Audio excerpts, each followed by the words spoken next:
everyone. Welcome to episode number 5 of Pet Connection Unleashed. We love doing this show, and my producer, the lady in charge. Hello. Sarah Rizzo. Sarah, thank you. Of course. She keeps me in line, and we're going to do something special today. You have some questions that you're going to be asking me. Yeah, from viewers, right? I hope they're all easy. We're gonna do something a little bit different, and we've accumulated probably about a dozen questions from all of you guys. And Sarah's going to ask me, and I'm going to do my best. So it should be a lot of fun. Hey, we got 2 awesome sponsors for Pet Connection Unleashed. I know both of these companies. I love local companies. Buy local, support local. Nothing better than that. Capital Land Motors. I see them at so many pet events. Years of serving the Capital Region community has built a reputation for excellence in customer service and automotive expertise. Their sales team, certified technicians, dedicated financial professionals work together to ensure that your needs are met and your expectations are exceeded. They believe in fostering long-lasting relationships with their customers based on trust, transparency, and respect.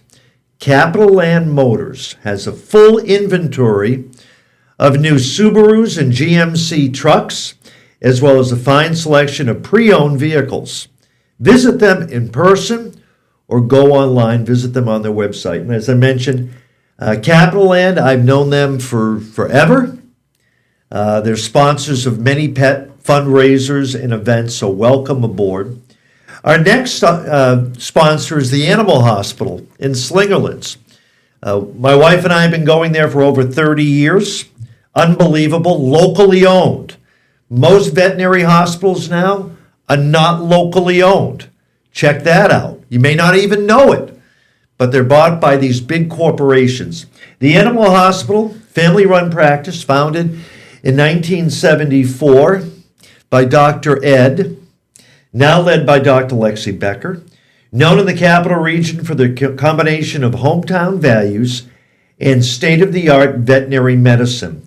The Animal Hospital has a fear-free certified staff focused on keeping pets calm and comfortable from the moment they walk in the door. They treat not just dogs and cats, but also exotics and wildlife. Everything from injured songbirds to raptors. So they're one of the few veterinary hospitals that will care for birds of prey and hopefully release them. The Animal Hospital, for I can't tell you how many years, 25 years, maybe longer, has been a huge supporter of Pet Connection, and we partnered on adoption events that have changed hundreds of lives. Thank you. 2 great sponsors. I'm all excited. Welcome aboard. Today we're going to talk about Thanksgiving safety. Holidays are coming up. Things get crazy. Sometimes you lose track of what's going on in the house. Coming, going, kids, adults, food everywhere, food falling on the floor. You got to be on the top of your game with pets. I can't tell you the number of times we hear about pets ingesting massive quantities of stuff they shouldn't have. Always around the holidays. Thanksgiving's probably the worst day. Here's what you have to be careful of. We got a list here, and I'm going to read them for you. Think about it. Most of these make common sense. Seasoned turkey. The skin, the bones, bad. Turkey bones, very bad. Turkey twine, when they tie the back legs off together? Bad. Gravy trimmings, greasy, fatty foods. Corn on the cob, bad. Garlic and onions, raw bread, dough. Sweets, a lot of desserts, sweets are not good. Grapes and raisins. Chocolate, obviously. Nuts, walnuts are really bad. Artificial sweeteners. Now be careful with this. Anything with artificial sweeteners could have xylitol, which is toxic to pets. Okay, now the good stuff. Thanksgiving's not all bad. Green beans, carrots, sweet potatoes, apples, pumpkin. Now, if you want to share some turkey meat, we all do. I do. I'm guilty of it. Small quantities. You don't want them to get pancreatitis. It's a painful kind of gastro thing. And they can end up in the hospital. They can end up with IV fluids. White, unseasoned, boneless turkey. Now, as Christmas approaches, a lot of us will be getting gifts, flowers, plants. Sarah, this next graphic I think is so important. And my family was guilty of it, and we had pets, cats. Poinsettias, highly toxic. Get the plastic ones. Dust them off. They look good. Put them away for a year.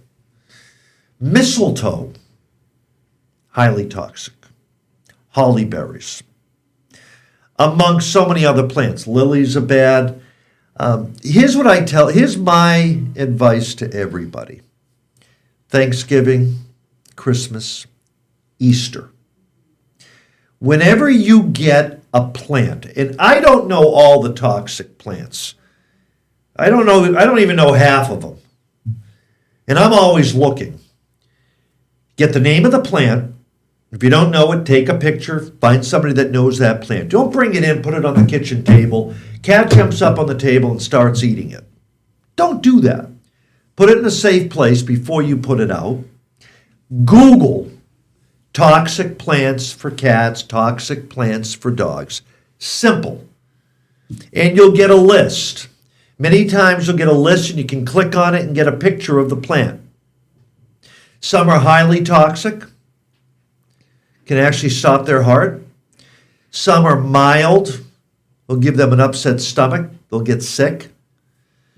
Bottom line is you got to know every plant. I'll tell you, we have a room in our house at home. We don't have a lot of plants because of that, number one. Number two, the plants that I have or we receive, they go in my back office, back of the house, above the garage. Door is always closed. No pets go in there. But I still know which ones are toxic or mildly toxic. The toxic ones, as much as I might have loved the plant, they're gone. They're out of the house. The mildly ones, when they start not looking too healthy in the back office, they're gone. I just don't want them in the house where something can happen.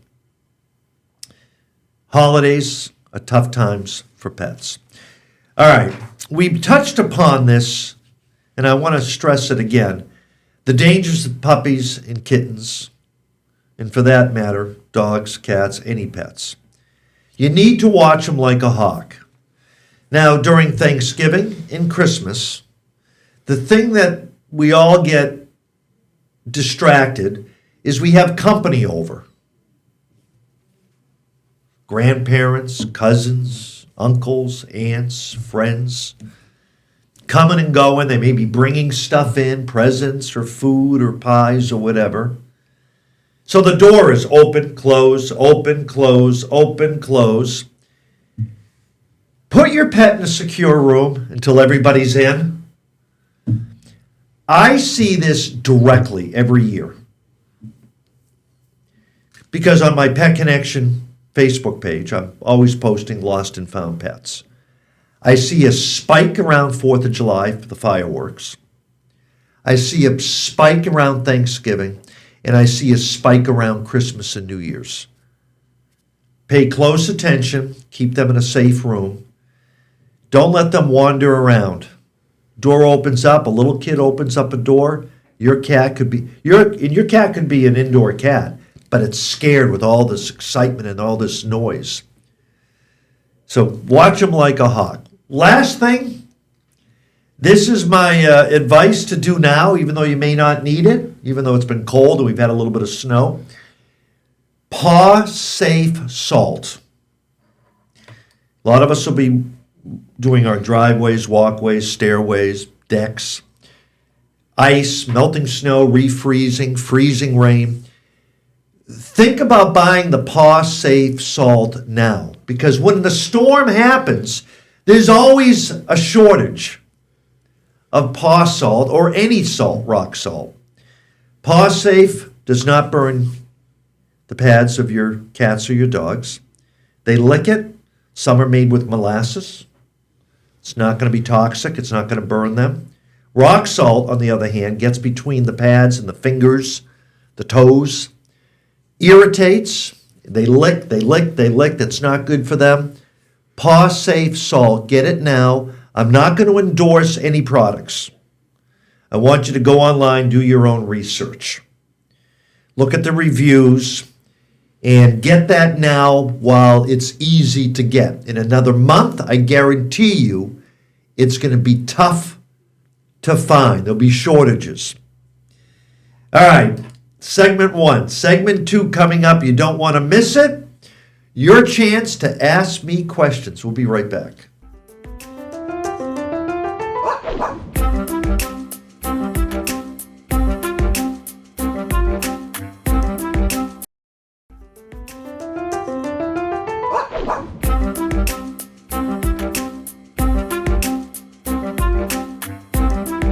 Welcome back, everyone. Sarah, thank you. Sarah's got all the questions coming up shortly, but I want to first of all say thank you to our 2 new sponsors to our Pet Connection Unleashed podcast that we do once a week. And years of serving the Capital Region. Capital Land Motors, and I know the family personally, they're unbelievable, they're the best, has built a reputation for excellent in customer service and automotive expertise. Their sales team, certified technicians, and dedicated finance professionals work together to ensure your needs are met and your expectations are exceeded. They believe in fostering long-lasting relationships with their customers based on trust, transparency, respect. You become part of their extended family. Capital Land Motors has a full inventory of new Subarus and GMC trucks, as well as a fine selection of pre-owned vehicles. Visit them in person or go online. And I want to personally thank Capital Land for supporting pets. They've done a lot of fundraisers to raise money for homeless animals. So they're part of our community. The Animal Hospital in Slingerlands, been with them for over 30 years. My wife always jokes, she was a client of theirs longer than she's known me. We've been going there for over 30 years. Dr. Ed started the business, the practice in 1974. His daughter, Dr. Lexi Becker, now is the owner. They're known in the Capital Region for their combination of hometown values and state-of-the-art medicine. They have what we call a fear-free certified staff, focused on keeping pets calm from the time they come in the door. You know, how many people have problems with pets being so stressed out? They have a knack there. I don't know what they do, but they have a knack. By the way, they not only treat just dogs and cats, they also do exotics and wildlife, everything from songbirds to raptors. They've helped bald eagles, hawks, owls. They're amazing. They have been a huge supporter of Pet Connection for so many years. They've had huge Pet Connection adoption events, helped us with rescue pets, so we thank them. They've changed hundreds of pets' lives and people's lives. Thank you. All right, Sarah. I think we have enough time to go through all the questions. Yeah. Now, looking at these questions, again, Yeah. viewer questions, I noticed, some of them are about pets. Some of them, about your, personal life or, Yeah. what you've been doing since you've retired from doing the weather at News 10. So our first question is from Tina Hickey. Where were you during the blizzard of 78? Tina lived in Beverly, Massachusetts at the time. Well, it's funny. That's a good question, Tina. Thank you. I know she's a follower on social media. I was in Massachusetts. She was in Beverly, Mass in 78. I grew up in a town called Georgetown, Mass, about 15 miles north of Beverly. The blizzard of 78 is considered probably the single worst storm to ever hit that part of New England. So I was in my yard in Georgetown, Mass. I was 18 years old. I remember the winds were 70 miles per hour. We had, I think, about 25 to 30 inches of snow. But the thing is, the snow drifts. The snow drifts were like 8 to 10 feet. I would compare that storm to the blizzard of 93 here, except the winds were stronger in that storm. Crippling, shut everything down for a week. It was, it's one of the storms that I'll never forget. So that's where I was, Massachusetts. The good old days. I was still in high school, Sarah. Now look at me. I'm an old fart in New York. The next question comes from Terry Kavanaugh. Why does my 12-year-old Bichon Poo leave the room every time I sneeze or cough? Good question. I worked with Terry for like 30 years. He was the assignment editor here. He's a good guy. My pets do it too. Certain ones, I'll sneeze and they get scared. I'm not sure what the explanation, except it's the suddenness. They see somebody that they love cough or sneeze really hard. It scares them. I have one of my dogs in my family will run away, stop, turn around and look at me, make sure I'm all right. I have another dog that could be sound asleep, will perk up, obviously, and come over and sit in front of me and stare at me and wait for me to say, I'm okay. I'm okay. Then the majority of my pets don't give a crap. So certain ones, I just think it's part of that connection that you have with your pet.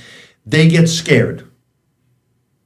And they worry about you and they run away. And I'm sure when it's over, Terry, they come right back to you. That's my opinion, I think. Next question is from Crystal LeBombard. I'm moving back to New York from Florida. I have a 6-year-old dog that has only known Florida weather. How can I best help him adjust to New York weather? All right, Crystal, I don't want you to worry. We have so many rescues.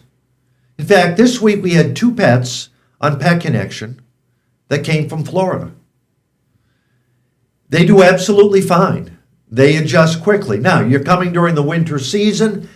Maybe they haven't developed that winter coat yet, so you might want to have a sweater on them, maybe protect their pads a little bit more, but they're going to acclimate just fine. In fact, we've had rescues in our family, never seen snow before. First time you get a snowstorm, they're out there running and playing like everybody else. It doesn't faze them. Everyone's a little bit different. But if you're moving from a warm climate immediately into winter here, I would be prepared maybe to have a jacket or sweater for those cold days because they might not have developed that thick winter coat yet. The next year, obviously, they will. But I think they're going to do I think your dog is going to do just fine. Maybe a little shock, the first snow, but before you know it, they'll be playing in it. This next question comes from Kelly Ross Abruzet. Mm-hmm. With your crazy work schedule, nightly news, radio recordings, was a difficult adjustment? My life changed so dramatically. Just the time schedule. I'm a guy who would get up. Every day varies because you have your pets to take care of and other responsibilities. But let's just say 8, 9 o'clock in the morning. Get to spend time with my wife, spend time with the dog. She goes to work. I start forecasting from home at noon. And basically, I come to work and work till midnight. Get home about 1 in the morning. I think the biggest thing for me it's really, I think about it, I get up and I'm not looking at my watch. I'm not worried about, do I have to shave? What tie am I going to wear? Do I have my dress shirts? What suit am I going to wear? I can sit, I can talk to my wife, I can spend time with my pets. I can get up at 6, 7 in the morning, go to bed at 9 o'clock at night, sit in bed, watch TV for an hour or two. I think it's great. I've actually realized what I've missed the rest of the world has that works a day shift. You know, people always joke, oh, you got banker's hours. You work 9 to 5 or 8 to 4. I can see why that's good. That is good. Working what I worked, basically noon to midnight, was not good. Was not good for your personal relationships, not good to hang out with your friends, not good to hang out with your pets. You're always tired because you're still getting up the next day earlier than probably you should. So the biggest adjustment is that life is easier now. I kind of feel like I have a normal schedule, a normal life with my hours. Now, I noticed we have a few more, questions, about retirement, similar questions to what you just answered, so I'm just going to group those together. San Restino wants to know how you fill in the voids in your life. Do you have a set schedule? Mm-hmm. From Casey Hansen, any new hobbies you've picked up during your retirement? And then CJ Skepsy wants to know, are you retired for good or will you fill in on some days? All right, I'll attack these one at a time. What am I doing to fill voids in my life? I'm spending quality time with my wife, some time with my friends that I haven't been able to. During the week, isn't that a novelty? Having weekdays off. And most importantly, something that, thank God I have Lisa in my life. She's been the driving force with our family pets. And now I get to help. I get to be there to help. So I'm filling a lot of voids. Plus, I've never had my yard looking so good. I've done all my yard work. I'm caught up. I got my winter stuff ready to go. I've just had more time to work on my outdoor projects, which I haven't done in ages. New hobbies, no new hobbies for me.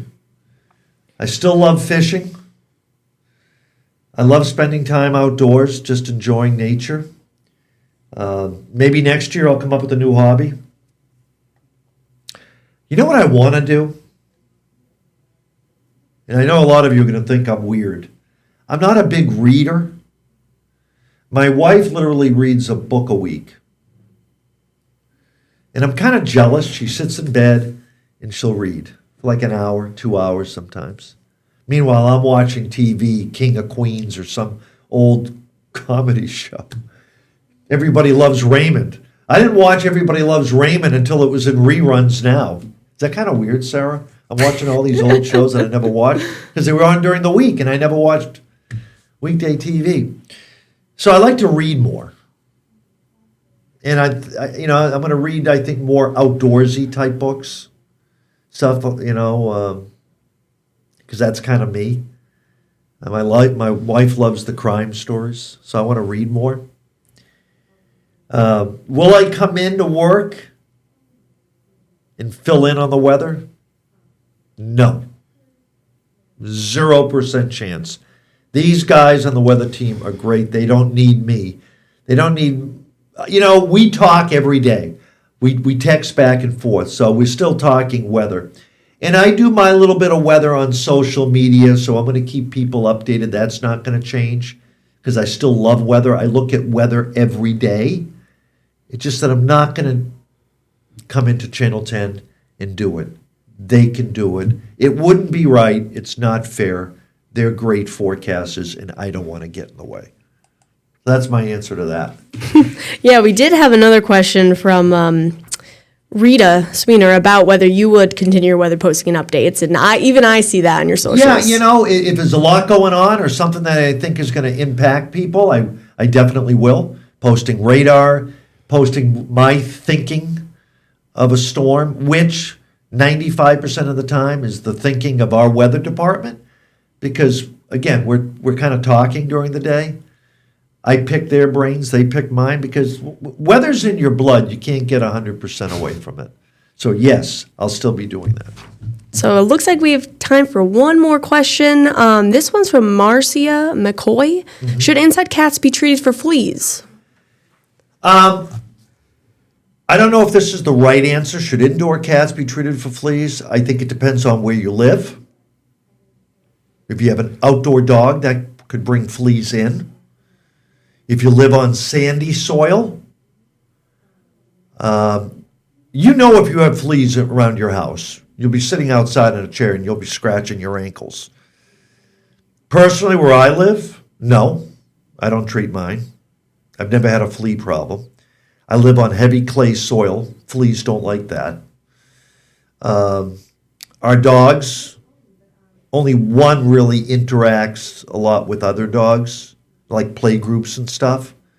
So we treat that dog for flea and ticks. All of our pets that go outdoors do get prevention. I'm not concerned if I have a cat that's indoors all the time. I may be totally off base on this. You may bring fleas in, but you're going to know you have fleas on you. You will. You'll be scratching. So I don't think it's necessary. Okay. 2 minutes for the whole show? Okay, we got to rock and roll now. Thank you guys for those questions. Sarah, I'm long-winded. Let's go through some of the upcoming fundraisers. Pet photos with Santa, December 1st, 3 to 7. At the Animal Protective Foundation, $25. Go to their website to reserve your spot. Also, take advantage of this. The APF has a low-cost spay-neuter program for the entire month of November for cats. Low cost, great. Again, reserve your spot on their website. Berkshire Humane Society needs your help. They have a shortage of just about every cleaning supply that you could imagine. By the way, Columbia Green Humane Society still having that amazing raffle, 4x4 portrait of your pet. Stop by the shelter, get your tickets. One for $1, $3 gets you $5, $25 gets you $50. And the Fulton County Regional SPCA annual Howl Days online raffle. Go to their website and you can bid on some unbelievable raffle items. There are 6 packages and you have till November 23rd. How are we doing on time? Rapid fire, that one. Is that like 30 seconds? Yes. All right, guys. Thank you so much. We'll see you next week. Don't forget, get your pets spayed and neutered. We'll see you on Pet Connection Unleashed. Sarah, great job. Thank you very much. Of course. See ya.